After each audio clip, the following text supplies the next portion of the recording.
আজকে ভাবছি বাচ্চাদের পুড়িয়ে খাবো। কালকে সকালে গিয়েই আমি নতুন বাচ্চা ধরে আনবো আর মজা করে খাবো। এই তো একটা বাচ্চা ছেলে পেয়েছি। আমাদের ছেড়ে দাও। এই দুষ্ট ডাইনি, আমাদের ছেড়ে দে। চুপ কর, কখন থেকে শুধু খেতেই যাচ্ছে। আমি এখন মশলা আনতে যাচ্ছি, বুঝেছিস? একদম কান্না করবি না, এখানে চুপচাপ দাঁড়িয়ে থাকবি, ঠিক আছে? একটাকেও যদি নড়তে দেখেছি। এসব কি হচ্ছে আমার রাজ্যে? আমি ভালো করেই বুঝতে পারছি এটা কার কাজ। প্রতিদিন এত এত বাচ্চারা হারিয়ে যাচ্ছে। এটা নিশ্চয়ই ওই দুষ্ট ডাইনির কাণ্ড। ও নিশ্চয়ই সব বাচ্চাদের নিয়ে যাচ্ছে। আমাদের যে করেই হোক ওই বাচ্চাদের ফিরিয়ে আনতে হবে ওর কবল থেকে। আর তাই জেক তোমাকে এই কাজটা দিচ্ছি। আর তুমি যদি ওই ডাইনির কবল থেকে বাচ্চাদের ফিরিয়ে আনতে পারো, তাদের পরিবারের কাছে পৌঁছে দিতে পারো, তাহলে আমি এই রাজ্যে রাজকন্যার সাথে তোমার বিবাহ দেব। এটা আমি কথা দিচ্ছি তোমাকে। কিন্তু ওই ডাইনি গভীর জঙ্গলে থাকে, অনেক ভয়ানক। হ্যাঁ, তুমি একদম ঠিক কথা বলেছো। আজকেই আমি যাব, আজকে আমি বেরিয়ে পড়ব গভীর জঙ্গলের উদ্দেশ্যে।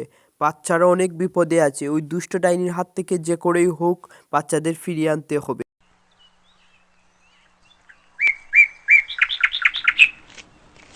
আমি তো গভীর জঙ্গলে এসে পড়েছি, কিন্তু ডাইনির দুর্গটা তো আশেপাশে দেখতে পাচ্ছি না। কোথায় ওটা?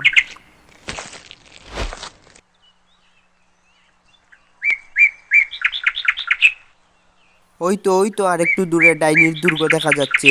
আমাকে অনেক সাবধানে যেতে হবে, যদি ডাইনি ভিতরে থাকে। ভেতরটা কি গুটগুটে অন্ধকার? বাচ্চারা গেল কই?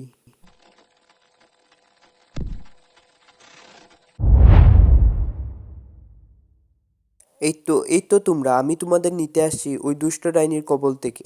চলো আমার সাথে, একদম ভয় পাবে না। ও তাই বুঝি আঙ্কেল, ডাইনি মুসলা আনতে গেছে আমাদের রান্না করে খাবে, এর আগেই আমাদের এখান থেকে চলে যেতে হবে।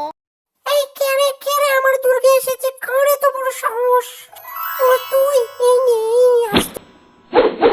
দাঁড়া ডাইনি, বুটকি ডাইনি, আজকে তোকে খেয়েছি। বাচ্চাদের দিয়ে তোর আজকে এত বড় দিনও সাহস, সারবো। তুই সব বাচ্চাদের খেয়ে ফেলিস।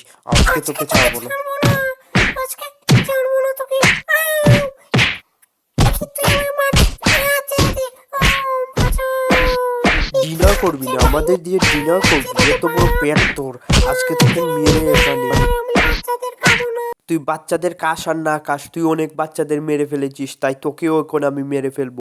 আঙ্কেল, তুমি এই ডাইনির বাড়িটা পুড়িয়ে ফেলো, তাহলে ও জলে পুড়ে ছাই হয়ে যাবে। ওকে তুমি পুড়িয়ে দাও। একদম ঠিক বলেছিস।